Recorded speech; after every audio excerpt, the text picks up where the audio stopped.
Alright everybody, this is going to be a very short video on how I do my chicken feed. As you can see, I threw some down on the ground and kind of keep them occupied right now. But I have a barrel, it's a waterproof barrel, it's 65 gallons, and the lid is waterproof as well. But I mix their chicken feed up, and of course I put it in this feeder right here for the outside, and I put it in that feeder right there for the inside of the coop. Now the reason I do that is because this one here doesn't have a lid. It just kind of hangs from the rafters, where that one kind of has a lid, keep them from roosting on it for one, and help keep the water out. Now there's all kinds of chicken feed. Some people are going to disagree with how I do this, but you can even buy for a filler horse and mule feed. It's a sweet feed. Chickens absolutely love it. I didn't get any this time, but I do have High Pro Scratch.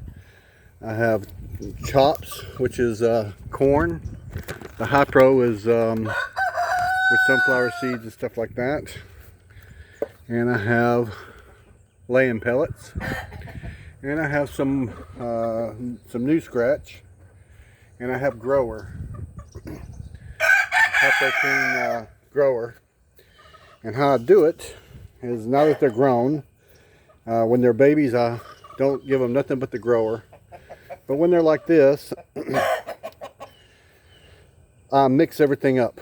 So as you can see down here in my little pail, I will get my Gatorade thing that I cut in half, cut the top off of, and I'll do one of that.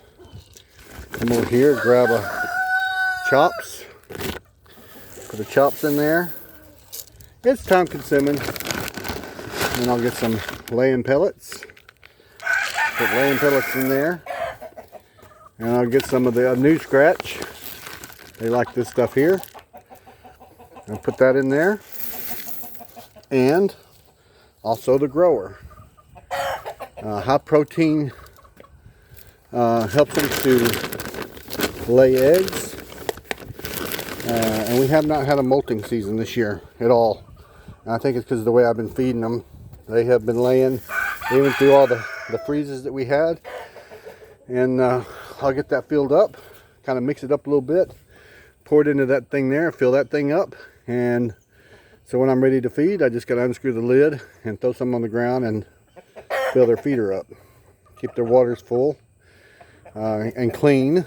I cleaned it out this morning. You can already see they got crap in it, but that's the way it is.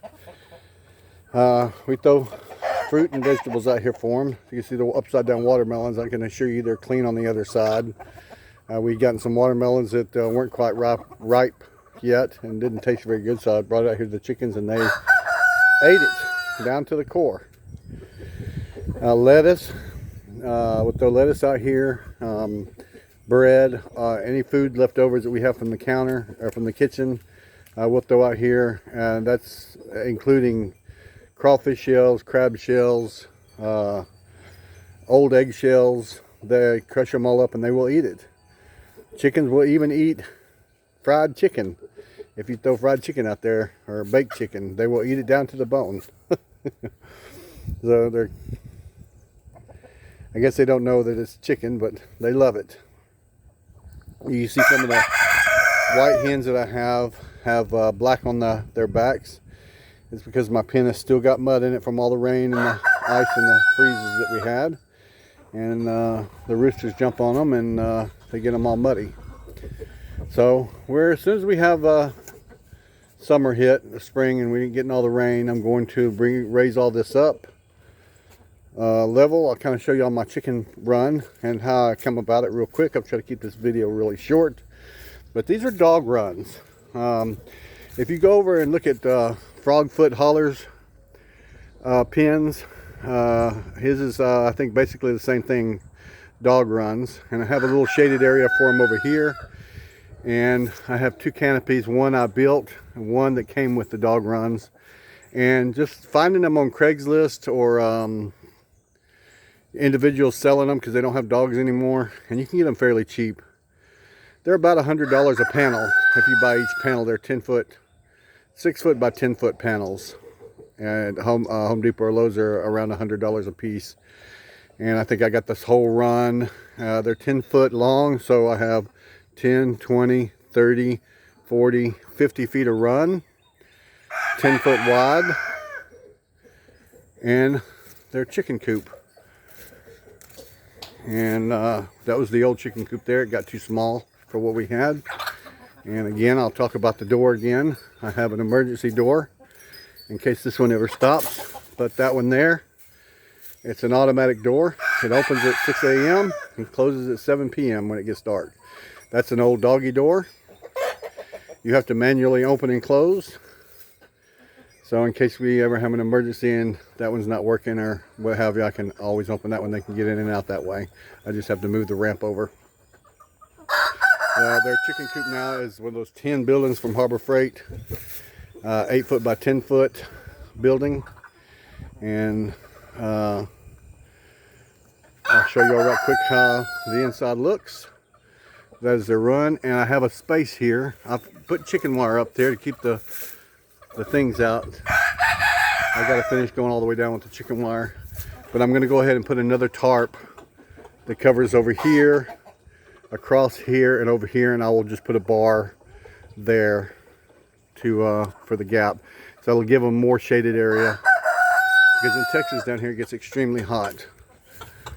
So I'm going to have to go ahead and get me some squirrel cage fans and put inside their coop. But I'm also going to build an opening here with a chicken wire where I can open these doors during the day, and they'll have an opening here as well as those 2 doors there to let airflow go through. I only have 2 nesting boxes with 3 openings, so that's 6 openings. I have not had any issues with it not being enough. My roost is long enough. They all sit on the roost, and of course the nesting boxes and their ladder that I made for them at night. And I have little you can barely see the little wires. That is Christmas lights, outdoor Christmas lights with a solar panel on top, so at night they have light in there. That also helps them to lay. I have the heat lamp in there from when we had the freeze, and I also lock the door at night to keep, because raccoons can very easily get inside the chicken coop. This is another video, but we have Teresa over here doing the seeds for our garden, and she's already planted a bunch. And what are you planting now? There you go.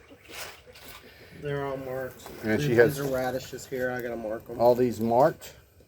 Made my own dirt. Use that dirt. You can show them a picture of that dirt over there, and then when I mixed all this together, what it looks like now. Yeah, see how the dirt is, how she has this? I'll show you what the other dirt looks like. But she's doing a really good job of getting our garden going. Where's the other dirt at?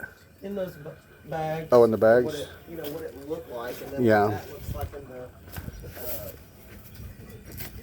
row. In the raised bed? Yeah, those bags that I brought home. Yeah. So this is the old dirt, and it's good dirt. It just kind of compacts. We're actually using some of these for our potatoes, the longer green ones, and you can